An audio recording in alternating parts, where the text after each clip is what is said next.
go. Here's the rest of it. And they said I was bonded with the universe. And that animal would give me strength to carry out the things that I would need to know when I became of age.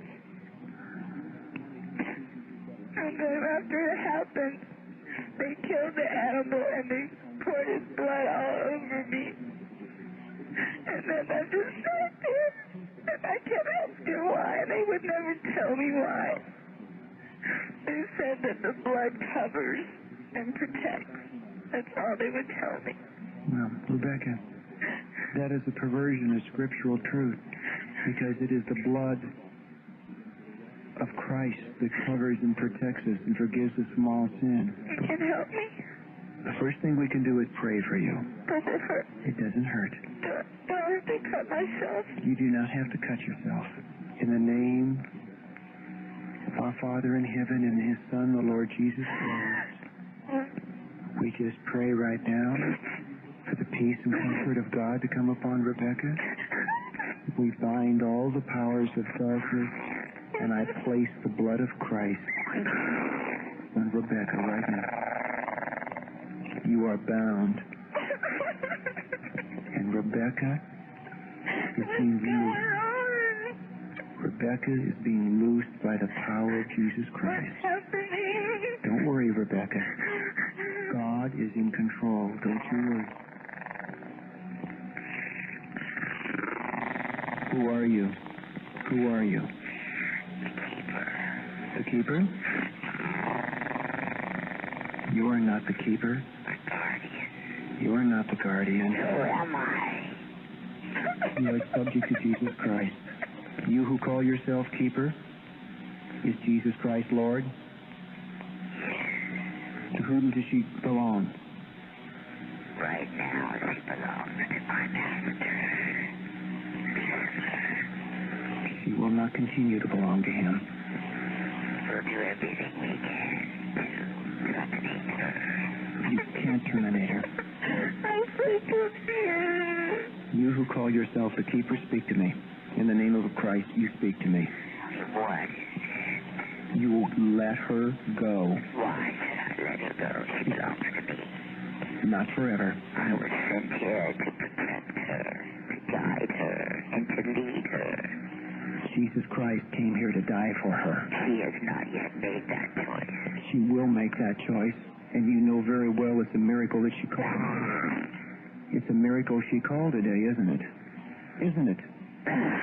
Isn't it? Someone out there was praying for her. Well, that's your problem. How many more of you are there? How many people? How many more of your kind? There are hundreds. Well, the hold is being broken. No. Yes. No. Yes, and you know very well it is being broken.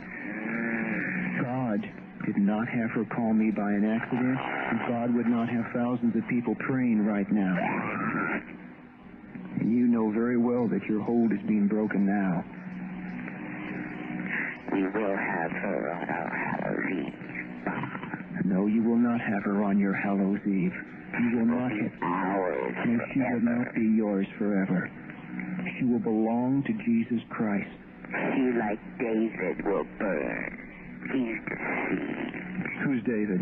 The David we were talking to a moment ago? He's deceived. Is Satan defeated? Yes. Did Jesus Christ rise from the dead? Yes. Then you are defeated too.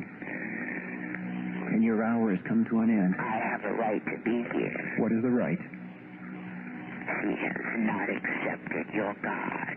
I bind you to submerge and hold your tongue silent. Rebecca? What? Do you want love in your life?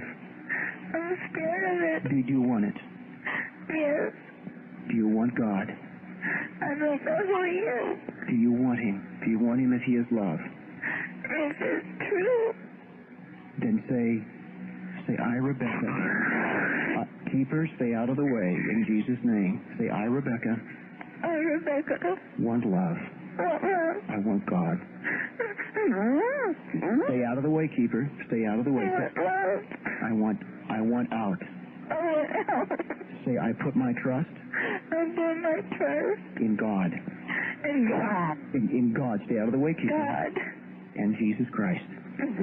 Say, and And Jesus. Say, Jesus. Keeper, stay out of the way. Stay out of the way, keeper. Jesus Christ. Christ. Keeper, you are bound. You stay. They claim to be ascended masters, highly advanced spirit beings, even on other planets, people on various astral planes who had reincarnated and then gone on to perfection, Tibetan Buddhists, whatever they say they are, Jesus Christ, Buddha, your Aunt Vera, whoever. If you strip away the covering, you'll find a demon behind every one of these voices, behind every one of the spirits. In fact, one of their most clever ploys is to appear, as the Bible says, even Satan disguises as an angel of light. We're seeing these emissaries of evil that are dressing in the most wonderful packaging, so people are accepting them as genuine. People are seeing them as good and pure. And in reality, even the good ones are demon spirits. Desmond came to me when I was about 6 years old. I had a chalkboard where he would write, "I am Desmond." And this kept happening until one day I just said, "Hello, Desmond," and it stopped. And then other things started to happen. Working with a spirit energy comes with challenges because there's no control. So if Desmond doesn't show up, there's literally no act. Desmond came to me when I was about 6 years old. There's no control. So if Desmond doesn't show up, there's literally no act. There's no question in my mind now that they were demon spirits. If you had asked me then, I would have believed entirely that they were higher beings, a higher spiritual order of beings. I wouldn't have believed in demons. I didn't think they existed. I thought they were an invention of the Christian church. In retrospect now, I can see back with horrible clarity that they were malevolent, created, demonic spirits intent on our destruction. One of the things the entities used to do was they used to test us. It was as though we were being brainwashed. We'd be told to do something very bizarre immediately, or we'd be told to go at midnight to this certain forest that was very, very terrifying to us because there'd been a number of manifestations there. We'd be told to go alone there at midnight and stay there for an hour and then come home. And they were testing our readiness to respond immediately to their commands. And we were not to test them ever, because they always said proof comes to those who do not ask for it. I can understand why you say that, yes. He's my spirit energy that I've sort of had a little communication with throughout my life. So here's what we're going to do. I have here a piece of chalk. Yes. Howie, hold that chalk. As you do, I want you to think of somebody you have an emotional connection with. Okay. Okay? Don't say it. All right. Just a first name. Okay. Somebody I couldn't possibly know. Okay? All right. Now, I have here 2 blank chalkboards. Okay, I'm using chalkboards, that way you know it's analog. There's no digital electronics, nothing like that, okay? Okay. So watch, hand me the chalk. I'm literally going to just place it between the boards. Hold on like that, sealed, so I could do nothing. And think of the name as you tilt left and right. Think, Howie. Think. And stare at those chalkboards. Now, I want to include some randomness. Can we get Nick to come out here? Would you be okay with that? Yeah? Yeah. Nick? Good. I'm going to involve mathematics. And Nick, I need you to name a random 2-digit number. Say it out loud. 23. 23. Yes? All right, that's what we're going to use. Remember that. 23. Nick, thank you. Random. Notice, Nick gave me that number after I handed him those slates. Desmond, use mathematics. Could you feel the chalk move? No. No. Desmond, I'm going to ask that you come through for me in a big way. I want you to move this chalk for Howie. Desmond! Desmond! Stop. These were blank a second ago. Can you see some writing? Yes. Yes? Truly. Now look, hold those up. That is a zodiac calendar. I'm going to get to that in a second. Random numbers just like Nick's. But Howie, you were thinking of a name. I Yes? was. No way I could know. I No way. can't imagine For you the do. first time, name the name you were merely thinking of for Desmond. Steve. Steve. Whoa. Wow. Howie, hold on to that. Truly no way I could have known, but I want you guys to take a close look at these numbers because this is a zodiac calendar. Nick gave us a number 23, right? Right. These look like random numbers, but it's not. 3 plus 11 is 14, plus 5 is 19, plus 4 is 23, the number Nick gave us. 1 plus 8 is 9, plus 10 is 19, plus 4 is 23. Each row adds up to 23 if you look closely. Howard, what month were you born? January. January, that's 1. If you see, Howard's month is right there. What month were you born, Heidi? June. June. That is a 6, right there. Mel B, what May, month? 5. 5. Howie, what month were you born? November. November. 11. That is 11. Check it out. 11 plus 1 is 12. Plus 5, 17. plus 6, 23. 23. Desmond has created a zodiac calendar based off of your We Have Had contact. Thank you. Wow.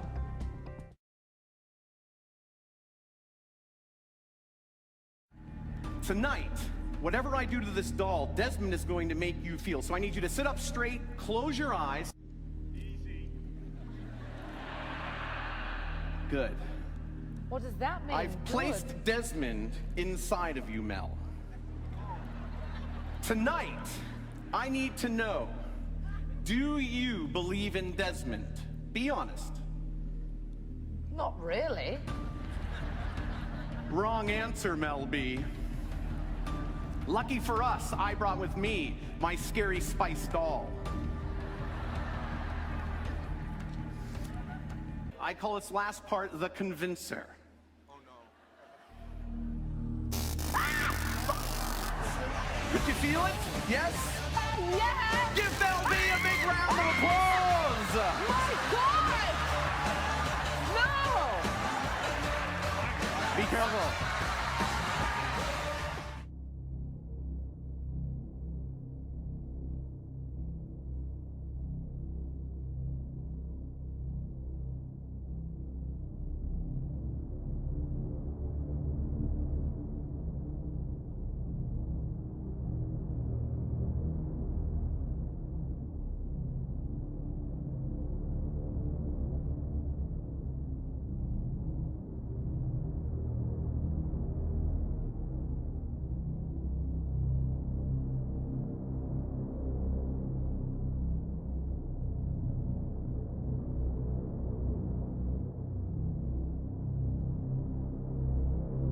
They're not these pure, altruistic, beautiful beings that they seem to be. If you strip away the covering, you'll find a demon behind every one of these voices, behind every one of the spirits. That they were malevolent, demonic spirits intent on our destruction.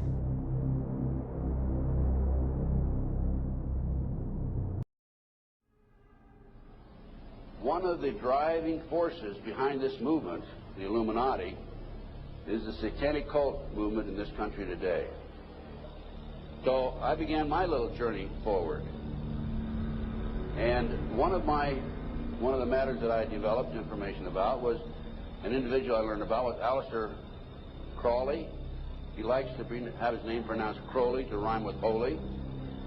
And the Satanists today, and for the number of years in the past, have basically used his philosophy and his writings as a guide. He had so many Masonic degrees that you could fill up 5 pages of a book with them. This guy was probably the most highly honored Mason in the world.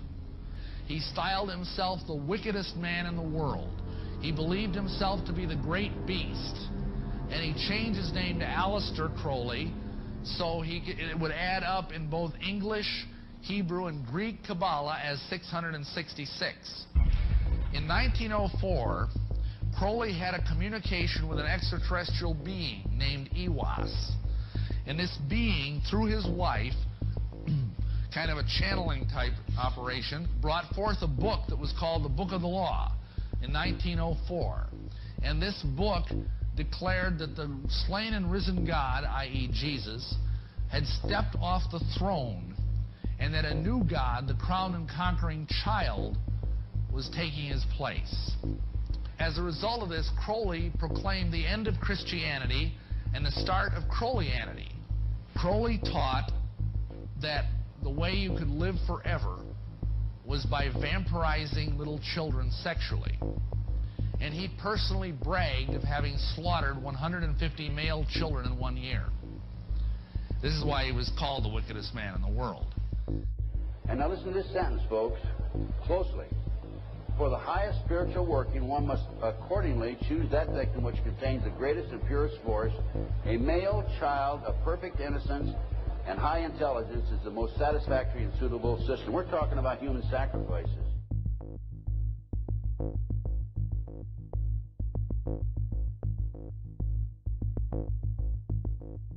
And they'd also drug them up, and they'd take a sacrificial knife and they'd start from the chest and move all the way down to your abdomen. And then that's how they sacrificed, and they'd collect the blood and they'd drink it. When the mid-September through mid-November, they sacrificed babies, and nothing but babies, because they need the pure blood of the untainted children. And I didn't understand what it was like. I just can't believe I'm seeing this every year of my life. I've experienced that, and that was the hardest part for me, is like hearing those babies literally scream and cry, and then seeing their blood flow. The little boy was taken to a basement. He was crucified alive. First he was skinned. Why is it that no one knows this?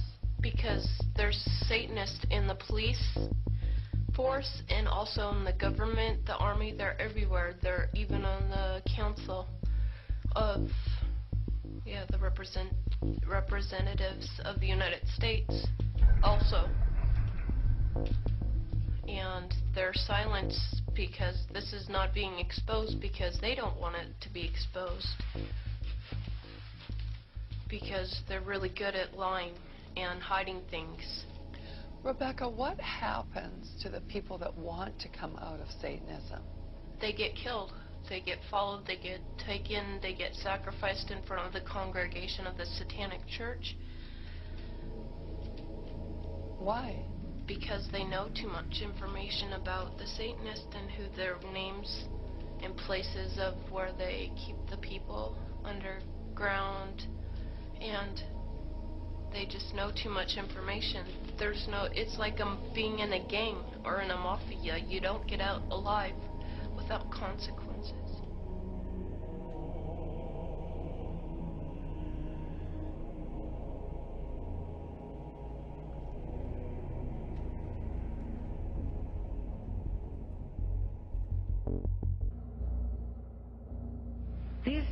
These guys who are manipulating my mind and programming me for mind control purposes claimed, and these criminals in control of our country as well, claimed to be gods, demons, and aliens, in order that I feel totally helpless, in order that I felt like they were beyond my realm to affect.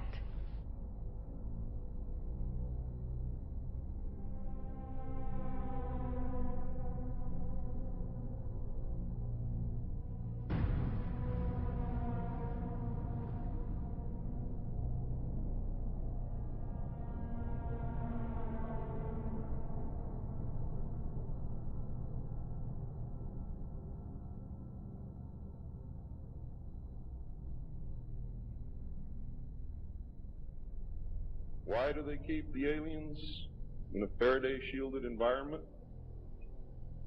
Because they have a tendency to disappear right through walls. And if you can prevent the transmission of electromagnetic energy, you can stop them from doing it. Then the medium said, we have a very special surprise tonight for you people. A spirit will manifest itself openly here in a few minutes, and right through the wall. Now the lights weren't terribly bright, but they were like living room lights. A couple of floor lamps, and maybe some of these, and that translucent being seemed to come right out of the wall. How did you feel right at that moment? It's almost like my heart stopped a little bit. You know, very weird feeling. So it was a lady in a beautiful evening gown, swirling. And she said to Mary, "My dear sister, you are so wonderful to have asked for me."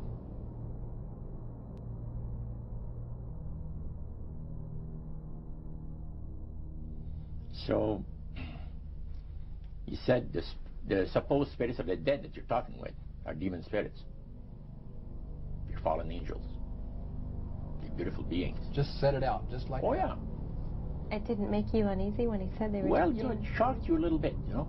Something that you first hear mentioned to you. He said, you guys have got a great future ahead of you. Because we've been told, the high priest of our society, secret society, has been told that the master has very special plans for you too. Now, what did he mean by the master? Satan. He said that she was made successful in her singing career by a dear friend of hers that was the same age as she and died when she was 18 years of age. And Loretta was trying to get into the singing world, you know, but she says, I had no success at all. Until one night I was sitting in bed reading a book. And she says, who walks right through the wall but my friend, the spirit of my friend?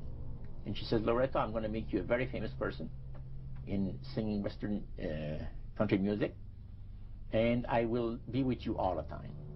She said, her voice went through me, the power. See? And you saw this in a television documentary? Yeah. This was, I believe, 1976 it took place. Now, the priest explained that when people believe in this business, they are actually opening themselves to be completely deceived by demon spirits, because it gives the demon spirits an opportunity to impersonate the dead, see, and for people to believe their lies. Isaiah 14 and 11 even speaks of vials being built into his body. Vials are pipes. The piper is calling you to join him.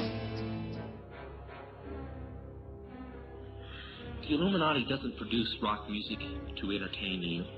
They don't produce rock music to make money. They don't need that money. They own everything anyway.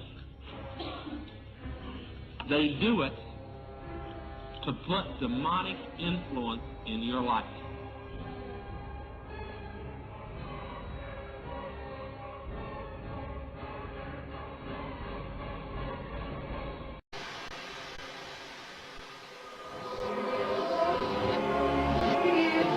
Thank you.